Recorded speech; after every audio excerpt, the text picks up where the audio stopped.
ইউনুস নবী তার উম্মতকে বুঝান, ও উম্মতের দল, এক আল্লাহকে বিশ্বাস কর, মূর্তির সামনে মাথা নত করিও না। কারণ এমন ব্যক্তির সামনেই মাথা নত করা যায় যার রয় নাই, ক্ষয় নাই। ঠিক না বে ঠিক? আল্লাহ তাআলার কোনো ক্ষয় নাই, রয় নাই। আর তোমরা এমন মূর্তির পূজা করো যেগুলোর কোনো জানই নাই। আমওয়াতুন গায়রু আহইয়া ওয়া মা ইয়াশউরুনা আইয়ানা ইউবআসুন। ইউনুস নবী আল্লাহর পয়গম্বর, একদিন না, দুই দিন না, 40 বছর পর্যন্ত তিনি দাওয়াত দিয়েছেন। এমন না আমি বক্তা সাহেব একটা এলাকায় নওগাঁ গিয়া বয়ান করে আসলাম 1-1.5 ঘন্টা, 2 ঘন্টা। আমি দাওয়াত তাবলীগে এক মহল্লায় গেলাম 3 দিন, অথবা এক গ্রামে গেলাম 40 দিনের জন্য। না না, পয়গম্বর ইউনুস এক এলাকায় সকালেও দাওয়াত দিয়েছে, মদনপুর চাঁদপুর এলাকায় সকালেও তিনি দাওয়াত দেন, বিকালেও দাওয়াত দেন, রাতের বেলাও দাওয়াত দেন। রাত দিন 24 ঘন্টা দাওয়াত দিয়েছে, কিন্তু একটা মানুষও মুসলমান হয় নাই। হযরত ইউনুস আলাইহিস সালাতু ওয়াস সালামের একজন উম্মত মুসলমান হয় না। দাওয়াত দেওয়া বন্ধ করেন নাই, তিনি বারবার দাওয়াত দিতেন আর সতর্ক করতেন, আল্লাহকে মানো, আল্লাহকে যদি না মানো আযাব কিন্তু তোমাদের উপর চলে আসবে। ফালাউলা কানাত ক্বরিয়াতুন আমানাত ফানাফাআহা ঈমানুহা ইল্লা কওমা ইউনুস। আল্লাহ তাআলা বলেন, একমাত্র ইউনুস নবীর কওম এবং জাতি, এরা এমন একটা উম্মত, আযাব দেখার পরও আল্লাহ তাআলা কারো আল্লাহ তওবা কবুল করে না। কিন্তু একমাত্র ইউনুস নবীর কওম এবং জাতি, ইউনুস নবীর জাতিরা যখন আযাব দেখলো, সাথে সাথে তারা যখন তওবা করেছে, আল্লাহ তাআলা তাদের তওবা কবুল করে নিয়েছে। সবাই বের হয়ে গেল, আসো, সবাই বের হয়ে আসো, আল্লাহর কাছে তওবা করা লাগবে। ইউনুস নবীকে তো আমরা পাবো না, কিভাবে আমরা কি করব তাকে যদি না পাই? সমস্ত বৃদ্ধ মানুষেরা, যুবকেরা, ছোট ছোট বাচ্চারাও বের হয়ে গেল, গরু ছাগল পশু বাকি সব কিছু নিয়ে ময়দানে চলে আসলো, আর আল্লাহকে বলল, রব্বানা কশিফ আন্নাল আযাব ইন্না মুমিনুন।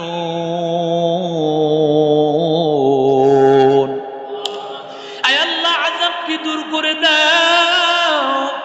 আয় আল্লাহ, আমরা ঈমানদার, ঈমান এনেছি মালিক। আল্লাহ বলেন, এই মানুষেরা যখন চোখের পানি ফেলে আমি আল্লাহ তাআলার কাছে যখন মাপ চেয়েছে, আমি আল্লাহ এমন রহমতওয়ালা আল্লাহ, দয়ার আল্লাহ, আমি আল্লাহ আযাব এনে ফেলেছিলাম। আযাবের আলামত দেখে যখন চোখের পানি ফেলে দিয়েছে, আমি আল্লাহ তাআলা মুমিনদের উপর আযাব দেই না। আর বান্দা যখন খাঁটি দিলে তওবা করে নেয়, আমি আল্লাহ তাআলা তাদের জিন্দেগির সব গুনাহ মাফ করে দেই। या इलाही तू मेरा माबूद है, या इलाही तू मेरा माशूक है, या इलाही तू मेरा गफ्फार है, या इलाही तू मेरा सत्तार है, या इलाही मुझसे मुझको दूर कर, ताकि देखो मुझ में तुझको एक नजर, हर तमन्ना दिल से रुखसत हो गई, अब तो आजा अब तो खलवत हो गई। এরে নবীর আশিক উম্মতের দল, ইউনুস নবী একদিন এক রাত চলে গেল। 3 দিন যখন পার হয়ে গেল তিনি খবর পাইলেন আযাব আসে নাই। আযাব আসে নাই, যদি আযাব না আসে তাহলে ওই এলাকার অভ্যাস ছিল যদি মিথ্যাবাদী কেউ প্রমাণিত হয় তাকে শাস্তি দেওয়া হয়। ইউনুস নবী চিন্তা করলেন আমি যদি এলাকায় যাই হয়তো আমাকে আযাব দিবে, আমাকে মনে আছে মেরেও ফেলতে পারে। ইউনুস নবী এই খবর আর জানে না তারা যে ঈমানদার হয়ে গেছে। সুবহানাল্লাহ। এতটুক জানছেন যে আযাব আসে নাই। এখনকার মতো তো স্যাটেলাইট ছিল না, ইন্টারনেটের ব্যবস্থা ছিল না, তো তিনি জানবেন কিভাবে? এতটুকু জানছেন, আর বাকিটা জানতেন তো ওহীর মাধ্যমে। তো এতটুকু জানছেন আযাব আসে নাই, যদি আযাব না আসে তাহলে আমি ঢুকবো কিভাবে? ঢুকলেই তো আমাকে শাস্তির সম্মুখীন হতে হবে, এমন আছে আমারে মেরেও ফেলতে পারে। এই চিন্তা ভাবনা করে তিনি সিদ্ধান্ত নিয়ে রওনা করলেন এই এলাকা ছেড়ে চলে যাবেন। বিদেশ চলে যাওয়া পরিবারের অনুমতি ছাড়া নাজায়েজ, মা বাবার অনুমতি ছাড়া বিদেশ যাওয়া নাজায়েজ, স্ত্রীর অনুমতি ছাড়া বিদেশ যাওয়া নাজায়েজ। কিন্তু নবীরা যে বিদেশ যান, হিজরত করে যান, সেটা জায়েজ আছে, ঠিক কিনা জোরে বলেন? কারণ নবীদের কোনো গুনাহ নাই। নবীরা কোনো সিদ্ধান্ত নিতে হয়তো আল্লাহর পক্ষ থেকে অর্ডার আসা ছাড়া যদি কোনো সিদ্ধান্ত নেন, সামান্য একটু ভুলের কারণে আল্লাহ পাক রাও করেন। সব নবীরা হিজরত করেছেন। হযরত আদম নবী হিজরত করেছেন, ইব্রাহিম নবী হিজরত করেছেন। وقال إني ذاهب إلى ربي سيهدين। আল্লাহ তাআলা মূসা নবী হিজরত করেছেন। ওয়া ইলা মাদিয়ানা আখাহুম শুআইবা।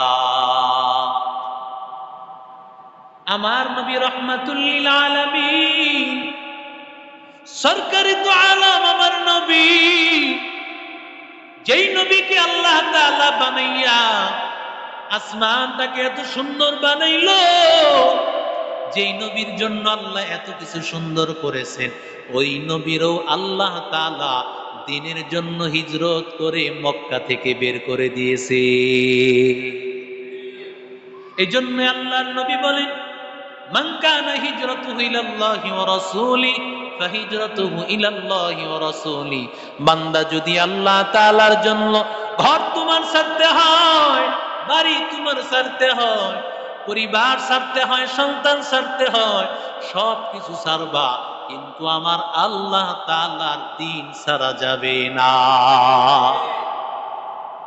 যদি তোমার চাকরিতে সুদ খাওয়া লাগে, ব্যাংকের চাকরি ছেড়ে দাও, এরপরও বান্দা তুমি সুদের খাতায় নাম লেখাইবা না।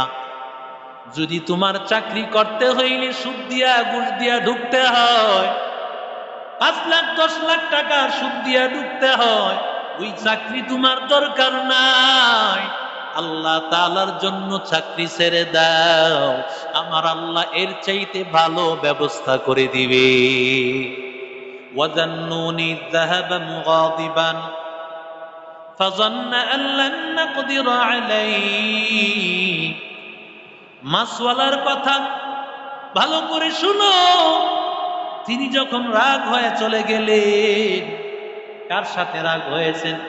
চিন্তা করেছেন 40 বছর দাওয়াত দিয়েছি, দাওয়াত কবুল করে নাই, এখন আবার যদি যাই আমাকে তারা হত্যা করে ফেলবে। এই চিন্তায় তিনি না যাইয়া তিনি আবার রওনা করলেন যে না, আমি চলে যাব, এলাকা ছেড়ে দেব। স্ত্রী এবং 2 সন্তান 3 জন মিলে রওনা করেছেন। যাইতে হঠাৎ করে একটা নদীর মতো ছোট একটা খালের মতো পড়ে। এখনকার মতো সাগর ব্যবস্থা ছিল না, ব্রিজের ব্যবস্থাও ছিল না, হাঁটু বা কোমর পানি এভাবেই যেতে হবে।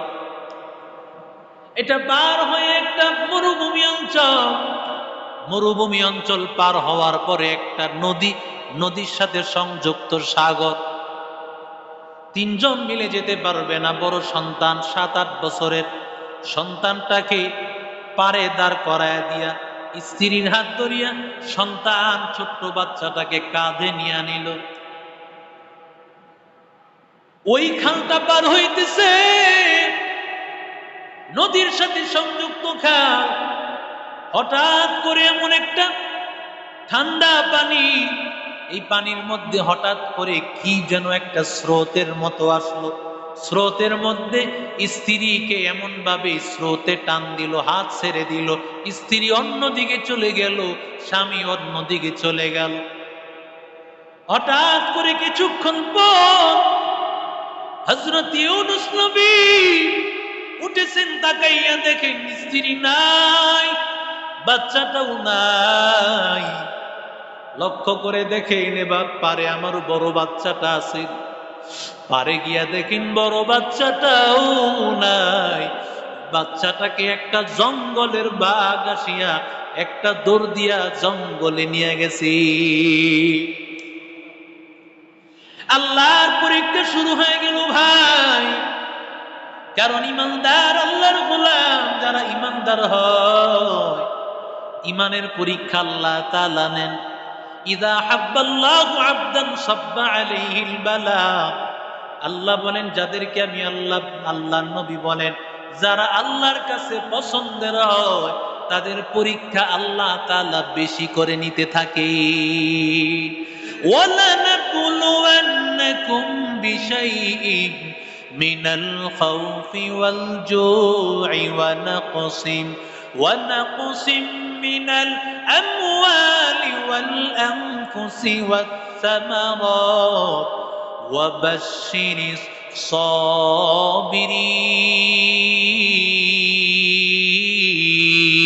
সাবিরিন। আল্লাহ বলেন কখনো তোমার সন্তানের উপর অসুস্থতা আসবে, কখনো তোমার স্ত্রীর উপর অসুস্থতা আসবে, কখনো তুমি ব্যবসায় মাইর খাইবা, কখনো তোমার শারীরিক অসুস্থতা হবে। আমি আল্লাহ তাআলা বিভিন্ন ভাবে আমি তোমারে পরীক্ষা করব। কখনো তোমার স্ত্রী মারা যাবে, কখনো তোমার স্বামী মারা যাবে, কখনো মা মারা যাবে রে ভাই, কখনো বাবা মারা যাবে। আমি আল্লাহ তাআলা বিভিন্ন ভাবে পরীক্ষা করব। ওয়া বাশশিরিস সাবিরিন। আর আল্লাহ তাআলা পরীক্ষা করার পরে যারা ধৈর্য ধারণ করবে, আমি আল্লাহ তাআলা ও নবী জানাইয়া দেন ওদেরকে আমি আল্লাহ জান্নাতের মালিক আমি আল্লাহ বানায় দিব।